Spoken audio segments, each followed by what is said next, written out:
Ես օրինակ պատմեմ, այդ տեխնիկների առանձնահատկությունն այդ բանը ինչ է, ես չեմ շնորհակալ, որ այդ զորամասում եմ ծառայել ու պատերազմի օրերին, որովհետև հնարավորություն եմ ունեցել հերոս մարդկանց կողքին լինելու այդ օրերին։ Զորամասի համար այնքան Կարեն Ջալավյանի հրամանատարության ներքո այնքան զորամասի համար չկար օրակարգը պատերազմը տանու տալու, այսինքն պատերազմը պարտվելու, որ անգամ երբ որ խնդիր առաջացավ, դրվագներից մեկն եմ պատմում, բազմաթիվ դրվագներ կան, որ խնդիր առաջացավ իրավիճակային մի քանի դիրք հետ առաջ անելու, այսինքն ըստ էության նահանջի չէ, վերադիրքավորվելու խնդիր առաջացավ, Վարդանյան Արմենը մեր Զամպացեխ է այն ժամանակ փոխգնդապետ էր, հիմա թոշակի անցել, իմ լավ ընկերը, ավագ ընկերը, ես տեսել եմ այդ դրվագը, ոնց է ձեռքը խփել սեղանին, ասել, եթե մեռնում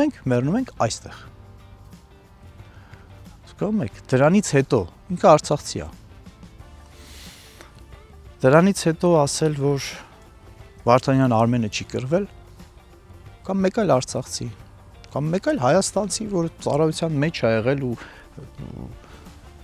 այդ ամեն ինչի մեջ է եղել։ Չէ, զորամասը նման օրակարգ չի ունեցել։